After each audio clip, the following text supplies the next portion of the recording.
നമസ്കാരം. നമ്മുടെ ഇന്നത്തെ അതിഥി ഡോക്ടർ നീതു പുത്തലോൺ കുന്നത്താണ്, assistant professor, department of gynaecology, Amrita hospital. നമുക്ക് ഇന്ന് കിട്ടിയിട്ടുള്ള വിഷയം യൂട്രൈൻ ക്യാൻസർ ആണ്. അത് ഏതൊക്കെ രീതിയിൽ സ്പ്രെഡ് ആവും, അതെങ്ങനെയാണ് വരുന്നത്, അത് പ്രിവെന്റ് ചെയ്യാൻ നമുക്ക് എന്തൊക്കെ ചെയ്യാം എന്നുള്ള കാര്യങ്ങളൊക്കെ മാം ഇന്ന് നമ്മളോട് ഷെയർ ചെയ്യുന്നതാണ്. നമസ്കാരം ഡോക്ടർ. നമ്മൾ പൊതുവേ കേരളത്തിൽ കണ്ടുവരുന്ന ഒരു അസുഖമാണ് യൂട്രൈൻ ക്യാൻസർ എന്ന് പറയുന്നത്. അത് എന്താണെന്ന് ഒന്ന് ആദ്യം എക്സ്പ്ലെയിൻ ചെയ്തു തരാമോ?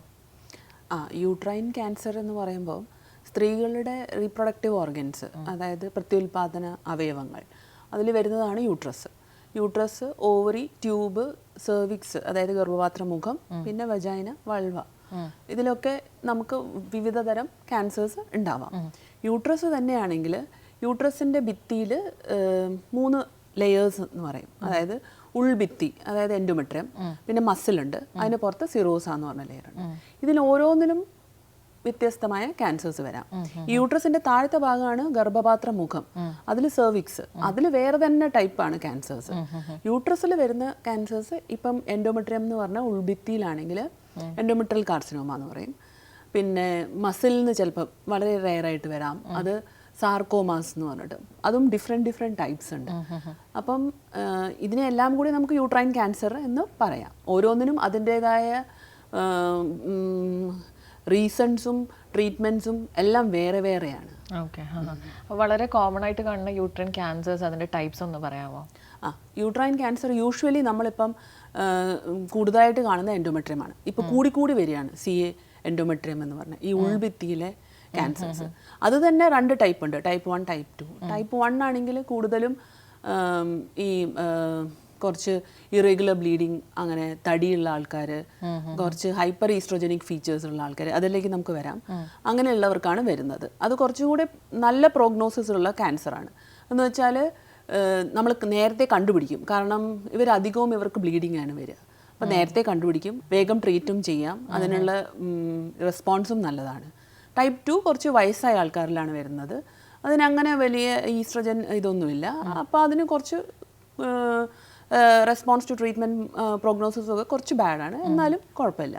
എന്താണെങ്കിലും നേരത്തെ കണ്ടുപിടിക്കും എന്നുള്ളതാണ് യൂട്രൈൻ ക്യാൻസറിൻ്റെ ഒരു ബെനിഫിറ്റ്. കാരണം എന്താണെങ്കിലും ഒരു ബ്ലീഡിങ്ങോ എന്തെങ്കിലും ഒരു ഇറഗുലാരിറ്റിയോ എന്തെങ്കിലും ഉണ്ടാവും. ഓക്കെ. അപ്പോൾ ഈ ബ്ലീഡിങ് ഡോക്ടർ പറഞ്ഞില്ലേ, അപ്പോൾ ബ്ലീഡിങ് പൊതുവേ നമുക്ക് പീരിയഡ്സ് ടൈമിൽ ഉണ്ടാവുന്ന കൈൻഡ് ഓഫ് ബ്ലീഡിംഗ് ആണോ, അത് രണ്ടും ഡിഫറെൻ്റ് അല്ലേ? നമുക്ക് പീരിയഡ്സിൽ വരുന്ന ബ്ലഡും നോർമലി ഒരു വൂണ്ട് ഉണ്ടാകുമ്പോൾ വരുന്ന ബ്ലഡും തമ്മിൽ ഡിഫറൻസ് ഉണ്ട്. അപ്പോൾ അതിൽ ഏതാണ് വരിക എൻഡോമെട്രിയം ക്യാൻസർ ആകുമ്പോൾ? അതിന് ഈ പറഞ്ഞ പോലെ തന്നെ ഒരു വ്യത്യാസമുണ്ട്. ഇത് യൂഷ്വലി വരുന്നത് എങ്ങനെയാണെന്ന് വെച്ചാൽ, ഇപ്പോൾ അന്നേരം നമ്മൾ റിസ്ക് ഫാക്ടേഴ്സ് പറയണം. റിസ്ക് ഫാക്ടേഴ്സ് എന്ന് പറഞ്ഞാൽ ആർക്കാണ് കൂടുതൽ വരാനുള്ള സാധ്യത. അപ്പം കുറച്ച് ഞാൻ നേരത്തെ പറഞ്ഞല്ലോ, ഒബീസ് ആയിട്ടുള്ള ആൾക്കാർ, ഹൈപ്പർ ഈസ്ട്രോജനിക് ഫേസസ്, അതായത് അനോവുലേഷൻ, PCOD, ഇപ്പം എല്ലാ സ്ത്രീകൾക്കും അതെ PCOD, പോളിസിസ്റ്റിക് ഒവേറിയൻ ഡിസീസ്, അങ്ങനെ വരുമ്പോൾ എന്താണെന്ന് വെച്ചാൽ ഓവുലേഷൻ നടക്കുന്നില്ല.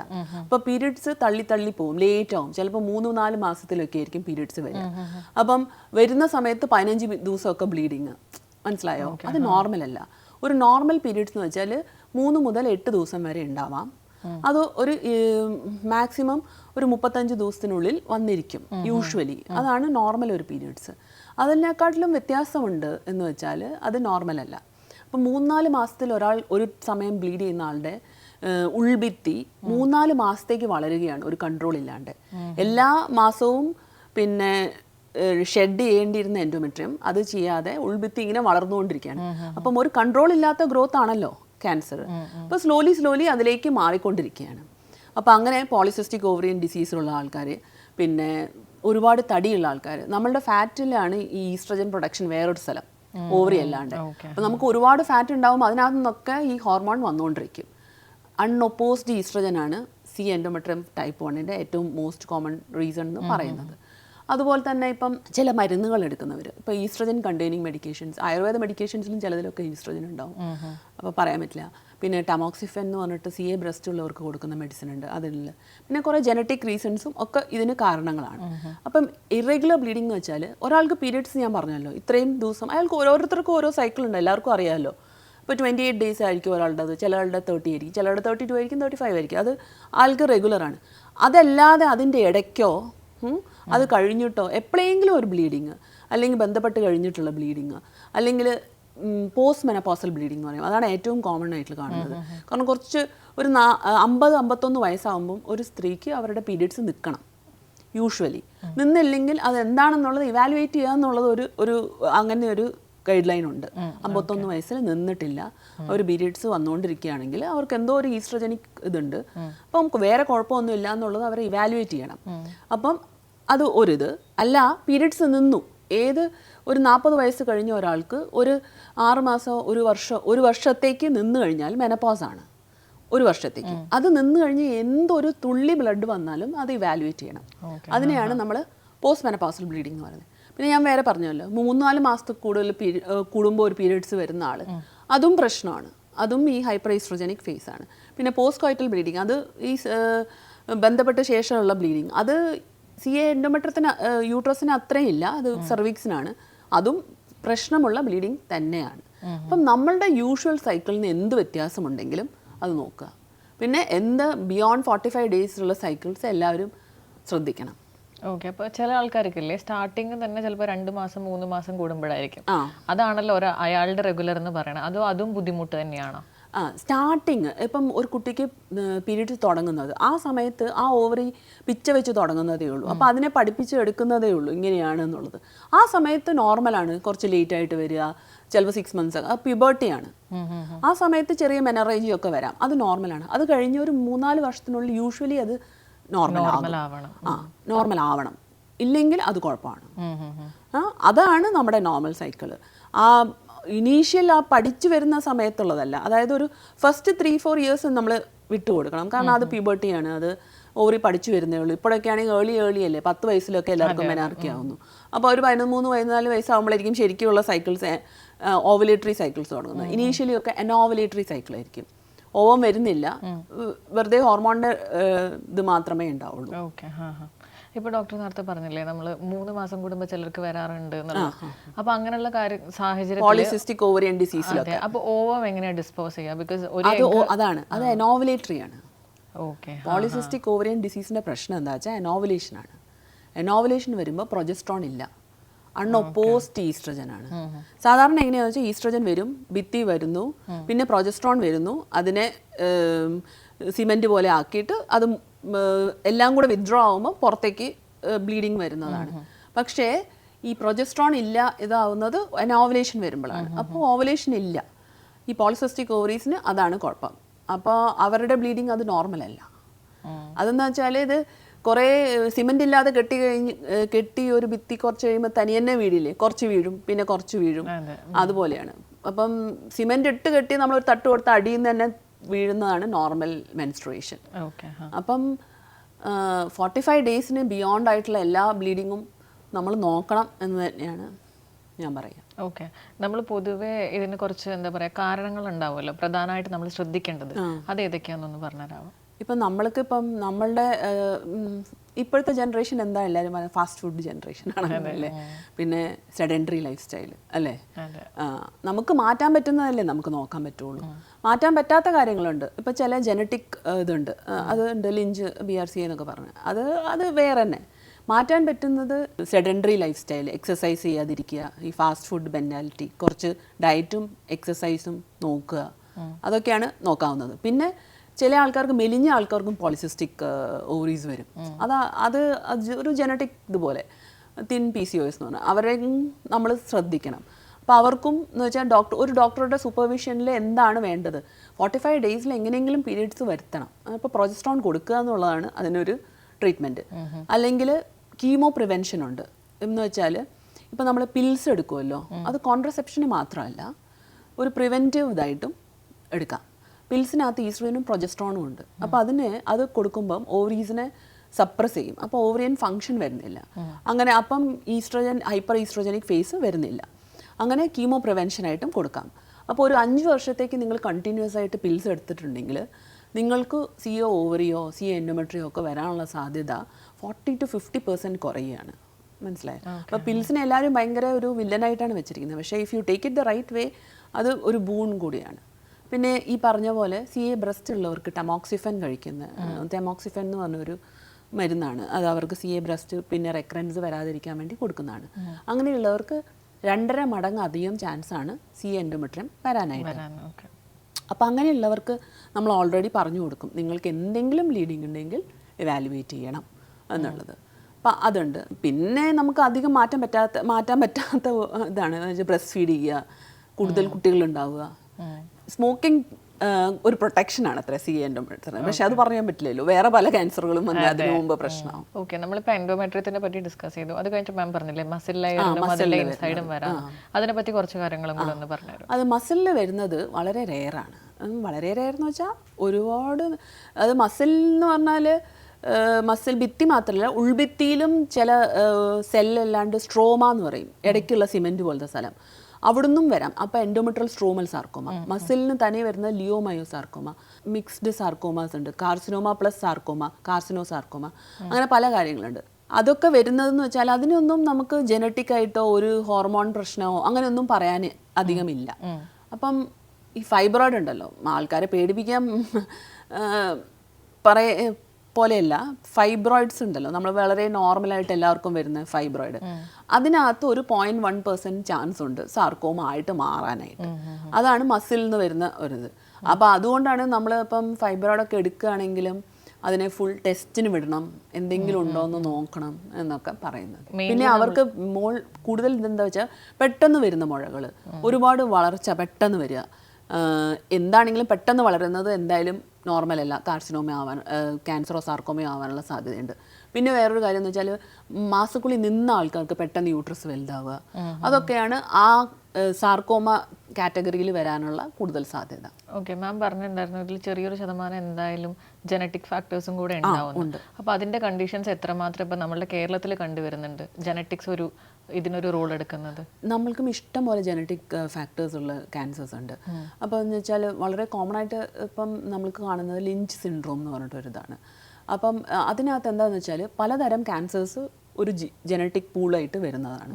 അപ്പോൾ അവരുടെ ഫാമിലിയിൽ നമ്മളിപ്പോൾ ഒരാൾ വരുമ്പോൾ നമ്മൾ അവരോട് ചോദിക്കും, നിങ്ങളുടെ വീട്ടിൽ 50 വയസ്സിൽ താഴെ ക്യാൻസേഴ്സ് ഉള്ളവരുണ്ടോ, മൾട്ടിപ്പിൾ ജനറേഷൻസിൽ ക്യാൻസേഴ്സ് ഉണ്ടോ, അതായത് അച്ചച്ചൻ, പിന്നെ ഗ്രാൻഡ് മദർ, ഗ്രാൻഡ് ആണ്ട് ഉണ്ടായിരുന്നു, പിന്നെ നീസിനുണ്ടായിരുന്നു, 3 ജനറേഷനിൽ ക്യാൻസർ അങ്ങനെയുണ്ടോ, മോർ ദാൻ 2 പീപ്പിൾ ക്യാൻസർ ഉള്ളവരുണ്ടോ, നിങ്ങളുടെ പെഡിഗ്രി അനാലിസിസ് ചെയ്യും. അങ്ങനെ കാണുമ്പോൾ നമ്മൾ ഒരു സംശയം വയ്ക്കും. അത് ഏതൊക്കെ ക്യാൻസറാന്ന് വെച്ചാൽ യൂട്രസ് ആവാം, ഓവറി ആവാം, ബ്രസ്റ്റ് ആവാം, പ്രോസ്റ്റേറ്റ് ക്യാൻസേഴ്സ് ആവാം, മെയിൽ ബ്രസ്റ്റ് ക്യാൻസർ ആവാം, ഇതേതും ആവാം. അപ്പം അങ്ങനെയുള്ളവർക്ക് നമുക്ക് ടെസ്റ്റിങ്ങിന് സൗകര്യങ്ങളുണ്ട്. ഇപ്പോൾ അവർക്ക് ബ്ലീഡിംഗ് ആണ്, നമ്മളൊരു എൻഡോമെട്രിയൽ ബയോപ്സി എടുത്തു എന്ന് വെച്ചാൽ ആ ബയോപ്സി സ്പെസിമെനിൽ തന്നെ നമുക്ക് ടെസ്റ്റ് ചെയ്യാം. ഇനി നമുക്ക് അതിനകത്ത് സംശയം തോന്നുകയെന്ന് വെച്ചാൽ ബ്ലഡിലും ടെസ്റ്റ് ചെയ്യാം. ഇനി ഇവർക്ക് അങ്ങനത്തെ എന്തെങ്കിലും ഉണ്ടെന്ന് കണ്ടുപിടിച്ചിട്ടുണ്ടെങ്കിൽ അതിന് പല കാര്യങ്ങളുണ്ട്. ഒന്നെന്ന് വെച്ചാൽ അതൊരു ഡയഗ്നോസ്റ്റിക് ഇതാണ്, അതൊരു ടൈപ്പ് ഓഫ് ക്യാൻസറാണ്, അതിൻ്റെ പ്രോഗ്നോസിസ് ഒക്കെ വ്യത്യാസമാണ്. പിന്നെ ഉള്ളതെന്ന് വെച്ചാൽ ട്രീറ്റ്മെൻറ്റിന് ഉപയോഗപ്പെടാം. പിന്നെ പ്രിവെൻഷൻ, അവരുടെ ഫാമിലിയിൽ വേറെ ആർക്കെങ്കിലും ആ ജീൻ ഉണ്ടെങ്കിൽ അവർക്ക് നേരത്തെ അതിന് വേണ്ടി പ്രിവെൻഷനായിട്ട് കാര്യങ്ങൾ ചെയ്യാൻ പറ്റും.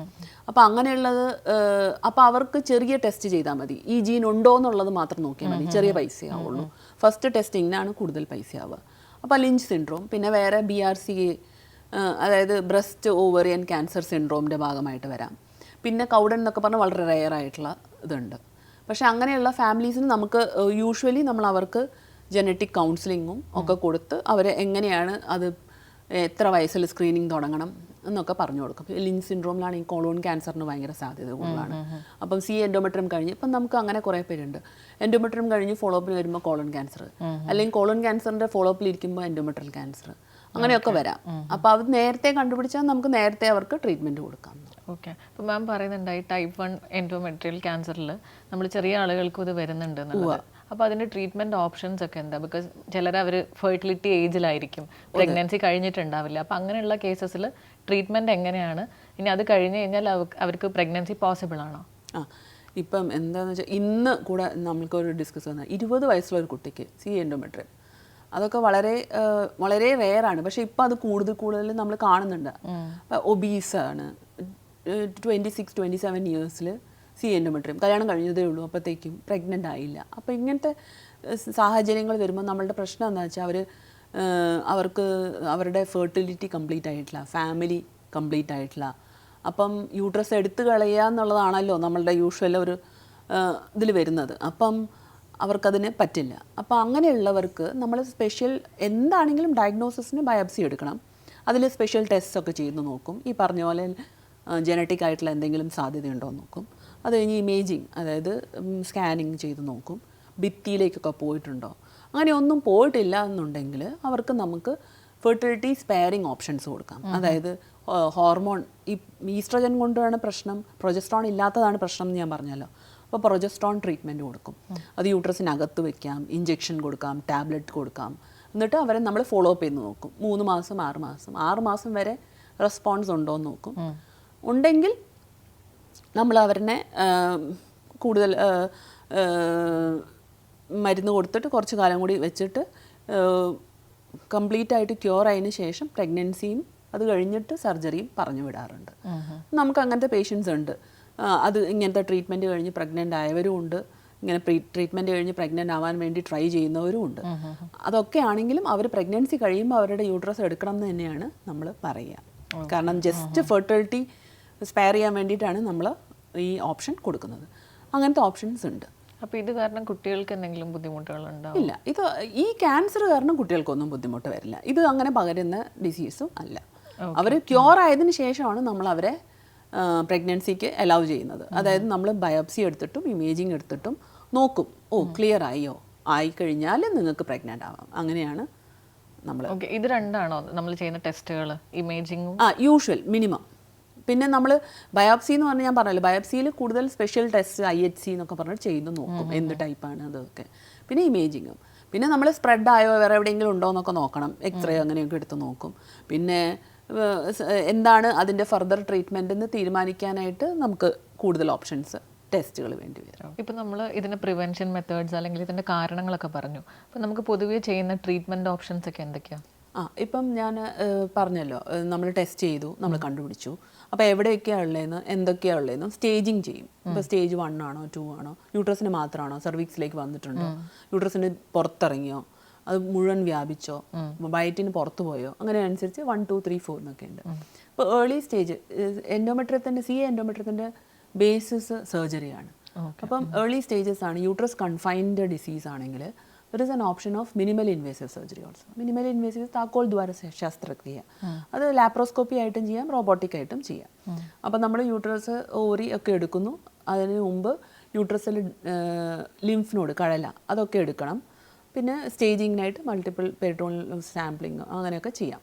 പക്ഷേ എന്താണെന്ന് വെച്ചാൽ ഇപ്പം ലേറ്റസ്റ്റ് ആയിട്ട് നമുക്കിപ്പം ഫുൾ കഴല എടുക്കുമ്പം ചിലർക്ക് നീര് വരിക, ഇൻഫെക്ഷൻ അങ്ങനത്തെ ഒക്കെ വരാറുണ്ട്. അപ്പോൾ അത് വേണ്ടാന്ന് വെച്ച് നമുക്കിപ്പോൾ പുതിയതായിട്ട് നമ്മൾ യൂട്രസ് എടുക്കുന്നതിന് മുമ്പ് അതിനകത്തൊരു ഡൈ ഇഞ്ചെക്ട് ചെയ്ത് നോക്കും.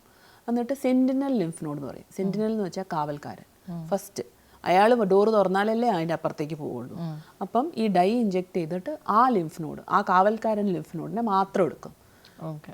രണ്ട് സൈഡിലും എവിടെയാന്ന് ആ ഡൈ പോകുന്ന ആ നോഡിനെ മാത്രം എടുത്ത് പരിശോധിക്കും. അങ്ങനെ നമ്മൾ ഇപ്പം അഡ്വാൻസ്ഡ് ആയിട്ട് ഞങ്ങളിപ്പോൾ അങ്ങനെയാണ് ചെയ്തുകൊണ്ടിരിക്കുന്നത്. പിന്നെ പലതരത്തിലുള്ള ഡിഫറെൻറ്റ് ടൈപ്പ് 2 ക്യാൻസർ ഒക്കെയാണ് ഒമെൻറ്റം എടുക്കണം, അങ്ങനെയൊക്കെ വ്യത്യാസമുണ്ട് സർജറിക്ക്. അതിപ്പോൾ ഏർലി ക്യാൻസർ. പിന്നെ വയറിന് ഇല്ല, യൂട്രസിന് പുറത്തായി പക്ഷേ വയറിൽ എടുക്കാവുന്ന രീതിയിലൊക്കെ ഉള്ളെങ്കിൽ വയറ് തുറന്നുള്ള സർജറി ആണ് നമ്മൾ ചെയ്യുക. ഇനി ഇതില്ല, വയറ് തുറന്നിട്ടുള്ള സർജറിക്കും പറ്റില്ല, ലങ്സിലേക്ക് പോയി, ലിവറിലേക്ക് പോയി, അങ്ങനെയൊക്കെ ഉള്ള ഒരു അഡ്വാൻസ് സ്റ്റേജ് ആണ് എന്ന് വരികയാണെങ്കിൽ നമ്മൾ ആദ്യം കീമോ കൊടുത്ത് ഡിസീസ് കുറച്ചിട്ട് വയറ്റിലേക്ക് മാത്രം ആകുന്ന രീതിയിൽ എടുക്കാൻ പറ്റുന്ന രീതിയിലാകുമ്പോൾ സർജറി ചെയ്യും. അങ്ങനെയുള്ള ഓപ്ഷൻസ് ഉണ്ട്. ഇത് കഴിഞ്ഞിട്ട് സർജറി കഴിഞ്ഞിട്ട് ഇതിൻ്റെ ടെസ്റ്റുകൾ വരുമല്ലോ, പിന്നെയും ടെസ്റ്റുകൾ വരും. എവിടെയൊക്കെ ഉണ്ട്, യൂട്രസിനുണ്ട്, ഉള്ളിലാണോ, ഭിത്തിയിൽ പുറത്തെത്തിയോ, ഓവറിയിലുണ്ടോ, ട്യൂബിലുണ്ടോ, കഴലയിലുണ്ടോ, വേറെ എവിടെയെങ്കിലും ഉണ്ടോ എന്നൊക്കെ ടെസ്റ്റുകളുണ്ട്. ഹിസ്റ്റോപത്തോളജി നമ്മൾ കൊടുക്കുന്ന ടിഷ്യൂവിൽ. അപ്പോൾ അത് കഴിയുമ്പം എന്ത് ടൈപ്പാണ് അതൊക്കെ ഡിസൈഡ് ചെയ്തിട്ട് ഇനി കൂടുതൽ ട്രീറ്റ്മെൻറ്റ് വേണോ എന്നുള്ളത്. അപ്പം യൂഷ്വലി ടൈപ്പ് 1 ക്യാൻസറാണ്, യൂട്രസിന് പുറത്തൊന്നും പോയിട്ടില്ല, അങ്ങനെയൊക്കെ ആകുമ്പോൾ ഇല്ല, ഭിത്തിയുടെ എൻഡോമെട്രിയത്തിന് ഉൾഭിത്തിയിലാണ് എന്ന് വെച്ചാൽ നമ്മൾ വേറെ ട്രീറ്റ്മെൻറ്റ് ആവശ്യം വരില്ല. പിന്നെ മസിലിലേക്കൊക്കെ വന്നു, വേറെ ടൈപ്പ് ക്യാൻസറാണ്, അങ്ങനെയൊക്കെ വരികയാണെങ്കിൽ ചിലപ്പോൾ റേഡിയേഷൻ അല്ലെങ്കിൽ കീമോതെറാപ്പി അഡ്ജുവൻ്റ് ആയിട്ട് സർജറിക്ക് ശേഷം കൊടുക്കാറുണ്ട്. മുമ്പ് കീമോതെറാപ്പി കൊടുത്ത് സർജറി ചെയ്ത് കഴിഞ്ഞാലും ചിലപ്പം അത് കഴിഞ്ഞിട്ടും നമ്മൾ വേണ്ടെങ്കിൽ കീമോതെറാപ്പിയോ റേഡിയേഷനോ കൊടുക്കേണ്ട ആവശ്യം വരാറുണ്ട്. അതൊക്കെ സ്റ്റേജ് അനുസരിച്ചിട്ടാണ്. ഇപ്പോൾ ട്രീറ്റ്മെൻറ്റ് കഴിഞ്ഞ ഒരാളെ സംബന്ധിച്ച് അവർ എത്ര ഒരു കാലയളവിൽ ഫോളോ അപ്സ് എടുക്കണം? അപ്പം നമ്മൾ എന്ത് ക്യാൻസർ ചികിത്സിച്ചാലും ഫോളോ അപ്പ് ഇസ് ഇമ്പോർട്ടൻറ്റ്. എന്ന് വെച്ചാൽ റെക്കറൻസ് ഇസ് എ റൂൾ എന്നാണ് പറയുക ക്യാൻസറിൽ. അപ്പം നമ്മൾ അതിൻ്റെ ട്രീറ്റ്മെൻറ്റ് എന്ന് വെച്ചാൽ ഏറ്റവും നേരത്തെ കണ്ടുപിടിക്കുക എന്നുള്ളതാണ് റെക്കറൻസ് വരുമ്പോൾ. അപ്പോൾ നേരത്തെ കണ്ടുപിടിച്ചാൽ നമുക്ക് അതിനുള്ള ഓപ്ഷൻസ് ഇപ്പോൾ ധാരാളമുണ്ട്. അപ്പം നമ്മളിവരെ ആദ്യമൊക്കെ ഫസ്റ്റ് 3 months വിളിച്ചുകൊണ്ടിരിക്കും. അപ്പോൾ അവരെ നമ്മൾ ജസ്റ്റ് നിങ്ങൾക്ക് എന്തെങ്കിലും ബുദ്ധിമുട്ടുണ്ടോ, എന്തെങ്കിലും സിംറ്റംസ് ഉണ്ടോ എന്ന് ചോദിക്കും. അതുപോലെ എക്സാമിനേഷൻ ചെയ്യും. വർഷത്തിൽ ഒരിക്കലും ഒരു CT സ്കാൻ ചെയ്ത് നോക്കും. അങ്ങനെ നമ്മൾ 5 years വരെ ആദ്യം 3 months, 6 months, പിന്നെ ഇയർലി അങ്ങനെ ഫോളോ അപ്പ് ഉണ്ട്. എന്തെങ്കിലും നമുക്ക് തോന്നുകയാണെങ്കിൽ അപ്പോൾ ബയോപ്സി എടുക്കും, ഇമേജിങ് ചെയ്യും, അടുത്ത ട്രീറ്റ്മെൻറ്റ് ഓപ്ഷൻസിലേക്ക് പോകും. ഓക്കെ. നമ്മൾ പൊതുവേ ഇപ്പോൾ കേട്ടുവരുന്നൊരു കാര്യമാണ് സെറോഗസി എന്ന് പറയുന്നത്. അപ്പോൾ ചിലരതൊരു ജോബ് എന്ന രീതിയിൽ കണക്കാക്കിയിട്ട് 1, 2 അതിൽ കൂടുതലും എടുക്കാറുണ്ട്. അപ്പോൾ ഏതെങ്കിലും രീതിയിലുള്ള ക്യാൻസറിന് അത് കാരണമാവുമോ അത് എടുക്കുന്ന ഒരാളെ സംബന്ധിച്ച്? എടുക്കുന്നതെന്ന് വെച്ചാൽ സറോഗേറ്റ് ആയിട്ട് വരുന്ന ആളാണ് ഉദ്ദേശിക്കുന്നത്. അതായത് ഓവം ഡൊണേഷൻ ഉണ്ട്, പ്രഗ്നൻസി സറോഗേറ്റ് ഉണ്ട്. അതായത് പ്രഗ്നന്റ് യൂട്രസിൽ കുട്ടീനെ വളർത്തുക. ഓവമും ഇപ്പം പ്രിയങ്ക ചോപ്രയുടെ ഒക്കെ കുട്ടീനെ പോലെ അവരുടെ എംബ്രിയോ ആണ്, പക്ഷെ വേറൊരു യൂട്രസിൽ വളരുന്നു. അവർക്ക് വലിയ പ്രശ്നം വരുന്നില്ല. അവർക്ക് ആക്ച്വലി പ്രൊട്ടക്ഷൻ ആയിരിക്കും, എൻഡോമെട്രിയം മാത്രം നോക്കുകയാണെങ്കിൽ. കാരണം പ്രഗ്നൻസി ഈസ് പ്രൊട്ടക്റ്റീവ്, അത്രയും കാലം പ്രൊജസ്ട്രോൺ ആണ്. പക്ഷേ ഓവം ഡൊണേഷന് വേണ്ടി സർഗസി ചെയ്യുന്നത് അപ്പം മൾട്ടിപ്പിൾ ഓവുലേഷൻസ്, ആ മൾട്ടിപ്പിൾ ഓവുലേഷൻസ് വരുമ്പം അത് ഓവറിക്ക് ഹിറ്റാണ് rather than endometrium. Multiple ovulations വരുമ്പം ഓവറിയൻ പ്രശ്നങ്ങൾ, ക്യാൻസറിന് കൂടുതൽ സാധ്യതയുണ്ട്. കാരണം it's an insult to the ovary. ഇതല്ലാതെ ഞാൻ പറഞ്ഞല്ലോ PCOD എന്ന് പറയുന്നത് വളരെ കോമൺ. അപ്പോൾ എൻ്റെ ഫ്രണ്ട്സ് ആണെങ്കിൽ പോലും നമ്മളുടെ ഏജിൽ വളരെ കോമൺ ആയിട്ട് പറയുന്ന ഒരു കാര്യമാണ്. പക്ഷേ മാം പറഞ്ഞു അത് നമ്മളൊരു 45 days കൂടുമ്പോൾ നിർബന്ധമായിട്ടും അതില്ലാന്നുണ്ടെങ്കിൽ നമ്മളത് ശ്രദ്ധിക്കണം എന്നുള്ളത്. പക്ഷെ അങ്ങനെ ഒരു അറിവോ ബോധമോ ആർക്കും ഇപ്പോഴും ഇല്ല. അവരൊക്കെ നെഗ്ലക്റ്റ് ചെയ്തിട്ട് ഇപ്പോൾ 2 മാസം മുന്നേ വന്നത് ഇനി വരുമോ എന്ന് അറിയില്ല എന്നുള്ള രീതിയിലാണ്. അപ്പോൾ അതിന് എന്തൊക്കെ കാര്യങ്ങൾ നമുക്ക് ശ്രദ്ധിക്കാം, അല്ലെങ്കിൽ നമ്മൾ ഏതൊരു സ്റ്റേജിൽ ഒരു ഡോക്ടറെ കാണണം എന്നുള്ളൊരു കാര്യം പറഞ്ഞു. ഇപ്പം നമ്മളുടെ ലൈഫ് സ്റ്റൈൽ ചേഞ്ച് ചെയ്തുകൊണ്ടിരിക്കുകയാണ്. അപ്പോൾ അതിനനുസരിച്ചിട്ടാണ് നമ്മൾക്കിതും വരുന്നത്. നമ്മൾ ഫാസ്റ്റ് ഫുഡ് ജനറേഷൻ അല്ലേ, മാത്രമല്ല അധികം എക്സസൈസ് ഒന്നും ചെയ്യുന്നില്ല. ഇപ്പം നമ്മൾ ഫിറ്റ്നസ് കൂടുതൽ കുറച്ചുകൂടെ ഇത് വരുന്നുണ്ട്. That is good actually. അപ്പോൾ ഫിറ്റ്നസ് ആണ്, ഹെൽത്ത് ആൻഡ് ഡയറ്റ് ആണ് ഇമ്പോർട്ടൻറ്റ്. ചിലർക്ക് പക്ഷേ ഇതൊന്ന് നമ്മൾ പറയുന്ന പോലെ അത്ര എളുപ്പമല്ല എല്ലാവർക്കും വെയിറ്റ് ലോസ് എന്നൊക്കെ പറയുന്നത്. അപ്പം ഒരു പരിധി വരെ ഡയറ്റ് ചെയ്യാൻ പറ്റില്ല. അപ്പോൾ അതെങ്കിൽ മൂട്ടുവേദനയായി, വേറെ എന്തെങ്കിലും പ്രശ്നമായി, എവിടെയെങ്കിലും ഒന്ന് വീണു, അങ്ങനെയൊക്കെ വരും. അപ്പം നീന്തുക, അങ്ങനെ യോഗ, അങ്ങനെയൊക്കെ ചെയ്യാം. പിന്നെ ഡയറ്റ് നോക്കുക. പിന്നെ ഹോർമോൺ ചേഞ്ചസ് ഉണ്ടെങ്കിൽ അതിനനുസരിച്ചിട്ട് ഇപ്പം ഇൻസുലിൻ റെസിസ്റ്റൻസ് ഉണ്ടോ അതൊക്കെ നോക്കിയിട്ട് അതിനനുസരിച്ചുള്ള ട്രീറ്റ്മെൻറ്റ് ഒരു ഡോക്ടറുടെ ഇതിൽ എടുക്കാം. പക്ഷേ അവോയ്ഡ് ചെയ്യരുത് എന്നാണ് ഞാൻ പറയുന്നത്. 3 to 4 months. ഇനി ഒന്നും രക്ഷയില്ല, ഭയങ്കര തടിയാണ്, ഒരു രക്ഷയിലും കുറയുന്നില്ല എന്നുണ്ടെങ്കിൽ നമുക്ക് ബാരിയാട്രിക് സർജറീസ് ഉണ്ട്, ഓപ്ഷൻസ് ഉണ്ട്. അതായത് വയറിൻ്റെ ക്ലിപ്പിങ്ങോ അങ്ങനെ എന്തെങ്കിലുമൊക്കെ ചെയ്തിട്ട് തടി കുറയ്ക്കാനുള്ള ഓപ്ഷൻസ് ഉണ്ട്. അങ്ങനെയുള്ളവർക്ക് ഒരു BMI 40 മേലെ എന്ന് വെച്ചാൽ body mass index, height weight വെച്ചിട്ടുള്ള ഒരു കണക്കൂട്ടലാണത്. അങ്ങനെയുള്ളവർക്ക് അങ്ങനത്തെ ഓപ്ഷൻസും ഉണ്ട്. പിന്നെ ഈ ഇറഗുലർ സൈക്കിൾസ് വരുന്ന ഞാൻ പറഞ്ഞല്ലോ 45 days പീരിയഡ്സ് വരുത്തണം എന്ന്. പ്രൊജസ്ട്രോൺ എടുത്തിട്ട് പീരിയഡ്സ് വരുത്താം, അങ്ങനെ ചെയ്യാം. അല്ല ഇപ്പം പ്രഗ്നൻസി ഒന്നും പ്ലാൻ ചെയ്യുന്നില്ല, എന്തായാലും കോൺട്രസെപ്ഷനും വേണം, അതങ്ങനെയുള്ളവർക്ക് ഇൻട്രാ യൂട്രൈൻ ഡിവൈസസ് ഉണ്ട്. എന്നും മരുന്ന് ഇടയ്ക്കിടയ്ക്ക് എടുക്കേണ്ട ആവശ്യമില്ല. യൂട്രസിനുള്ളിൽ progesterone releasing intra uterine devices ഉണ്ട്. അപ്പോൾ അതിട്ട് കഴിഞ്ഞാൽ പിന്നെ അത് അവിടെ നിന്ന് തന്നെ സ്ലോ ആയിട്ട് പ്രൊജസ്ട്രോൺ റിലീസ് ചെയ്ത് അത് ഹീൽ ചെയ്തുകൊണ്ട് ഇരിക്കും. അങ്ങനത്തെ ഓപ്ഷൻസും ഉണ്ട്. പക്ഷേ അവോയ്ഡ് ചെയ്യുന്നത് ഒരു നല്ല ട്രെൻഡ് അല്ല. ഓക്കെ. ഈ ഇൻട്രായൂട്രൈൻ ഡിവൈസസ് യൂസ് ചെയ്യുന്നത് പിന്നീട് അവർക്ക് ക്യാരി ചെയ്യണമെങ്കിൽ എന്തെങ്കിലും ബുദ്ധിമുട്ടുകളുണ്ടോ? ഒരു ബുദ്ധിമുട്ടും ഉണ്ടാവാറില്ല. ഓക്കെ. അത് കോപ്പർട്ടി പോലെ തന്നെ ഒരു ഇൻട്രായൂട്രൈൻ ഡിവൈസ് ആണ്. അത് ജസ്റ്റ് നമ്മൾ ഔട്ട് പേഷ്യൻറ്റിൽ തന്നെ ഇടാം. ആണോ? അത് ഇടുക. പിന്നെ അത് ചിലപ്പം 5 years 6 years വരെ അത് വർക്ക് ചെയ്യും. അപ്പം അത് കഴിയുമ്പോൾ നമുക്ക് എടുക്കാം. ഒന്നുകിൽ പ്രഗ്നൻ്റ് ആവാം, ഇല്ലെങ്കിൽ പിന്നെ ഇടാം. അത് ഓരോരുത്തരുടെ ഇഷ്ടം പോലെ ചെയ്യാം. പൊതുവേ നമ്മൾ കേട്ടിട്ടുള്ളത് ഒരു ക്യാൻസറും മിക്കവാറും ക്യാൻസേഴ്സൊക്കെ ലേറ്റർ സ്റ്റേജിലാണ് നമ്മൾ മനസ്സിലാക്കുക എന്നുള്ളതാണ്. സോ ഇന്നത്തെ ഒരു കേട്ടതിൽ വെച്ചിട്ട് ഒരു ക്യാൻസർ മാത്രമാണ് നമുക്ക് ഏർലി സ്റ്റേജിൽ അത് ഡിറ്റക്ട് ചെയ്യാൻ പറ്റുക, അത് നമുക്ക് കൺസൾട്ട് ചെയ്ത് പരിഹരിക്കാൻ പറ്റുക. സോ എത്രയും പെട്ടെന്ന് അങ്ങനെ എന്തെങ്കിലും സിംറ്റംസ് മാം പറഞ്ഞ രീതിയിൽ ഉണ്ടെങ്കിൽ മുൻകൂട്ടി പോയി കാണിക്കുക എന്നുള്ളത് തന്നെയാണ് ഏറ്റവും best option. So thank you so much for joining us today, ma'am. Thank you. My pleasure. Thank you.